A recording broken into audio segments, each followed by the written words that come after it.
सती और शिव के द्वारा अग्नि की परिक्रमा, श्रीहरि द्वारा शिवतत्व का वर्णन। शिव का ब्रह्मा जी को दिए हुए वर के अनुसार वेदी पर सदा के लिए अवस्थान तथा शिव और सती का विदा हो कैलाश पर जाना। ब्रह्मा जी कहते हैं, नारद, कन्यादान करके दक्ष ने भगवान शंकर को नाना प्रकार की वस्तुएं दहेज में दी। यह सब करके वे बड़े प्रसन्न हुए। फिर उन्होंने ब्राह्मणों को भी नाना प्रकार के धन बांटे। तत्पश्चात लक्ष्मी सहित भगवान विष्णु शंभु के पास हाथ जोड़कर खड़े हुए और यूं बोले, देवदेव महादेव, दयासागर, प्रभो, तात, आप संपूर्ण जगत के पिता हैं और सती देवी सबकी माता हैं। आप दोनों सत्पुरुषों के कल्याण तथा दुष्टों के दमन के लिए सदा लीलापूर्वक अवतार ग्रहण करते हैं। यह सनातन श्रुति का कथन है। आप चिकने नील अंजन के समान शोभा वाली सती के साथ जिस प्रकार शोभा पा रहे हैं, मैं उससे उल्टे लक्ष्मी के साथ शोभा पा रहा हूँ, अर्थात सती नीलवर्णा तथा आप गौरवर्ण हैं, उससे उल्टे मैं नीलवर्ण तथा लक्ष्मी गौरवर्णा हैं। नारद, मैं देवी सती के पास आकर गृह्य सूत्रोक्त विधि से विस्तार पूर्वक सारा अग्नि कार्य कराने लगा। मुझ आचार्य तथा ब्राह्मणों की आज्ञा से शिवा और शिव ने बड़े हर्ष के साथ विधिपूर्वक अग्नि की परिक्रमा की। उस समय वहां बड़ा अद्भुत उत्सव मनाया गया। गाजे बाजे और नृत्य के साथ होने वाला वह उत्सव सबको बड़ा सुखद जान पड़ा।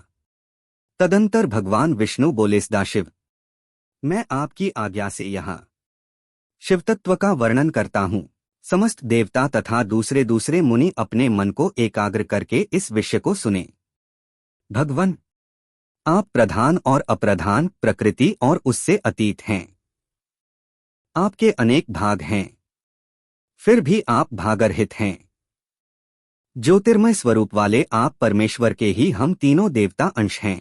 आप कौन, मैं कौन और ब्रह्मा कौन हैं? आप परमात्मा के ही ये तीन अंश हैं, जो सृष्टि, पालन और संहार करने के कारण एक दूसरे से भिन्न प्रतीत होते हैं। आप अपने स्वरूप का चिंतन कीजिए। आपने स्वयं ही लीलापूर्वक शरीर धारण किया है। आप निर्गुण ब्रह्म रूप से एक हैं। आप ही सगुण ब्रह्मा हैं और हम ब्रह्मा, विष्णु तथा रुद्र तीनों आपके अंश हैं।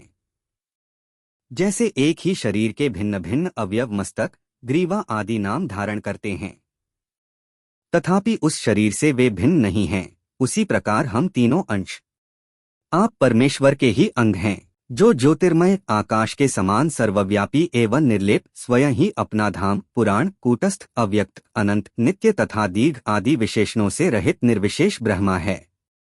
वही आप शिव हैं, आथा आप ही सब कुछ हैं। ब्रह्मा जी कहते हैं, मुनीश्वर, भगवान विष्णु की यह बात सुनकर महादेव जी बड़े प्रसन्न हुए।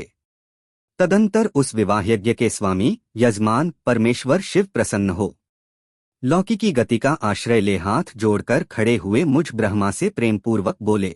शिव ने कहा, ब्राह्मण, आपने सारा वैवाहिक कार्य अच्छी तरह संपन्न करा दिया। अब मैं प्रसन्न हूँ। आप मेरे आचार्य हैं। बताइए, आपको क्या दक्षिणा दें? सुरज्येष्ठ, आप उस दक्षिणा को मांगिए। महाभाग, यदि वह अत्यंत दुर्लभ हो तो भी उसे शीघ्र कहिए। मुझे आपके लिए कुछ भी अदेय नहीं है। अगर आप हमारे ज्ञान चैनल पर नए हैं तो प्लीज़ सब्सक्राइब कीजिए और आपको वीडियो पसंद आया हो तो लाइक कीजिए, ताकि ऐसे ही अच्छे वीडियोस हम आपके लिए ला सके। धन्यवाद।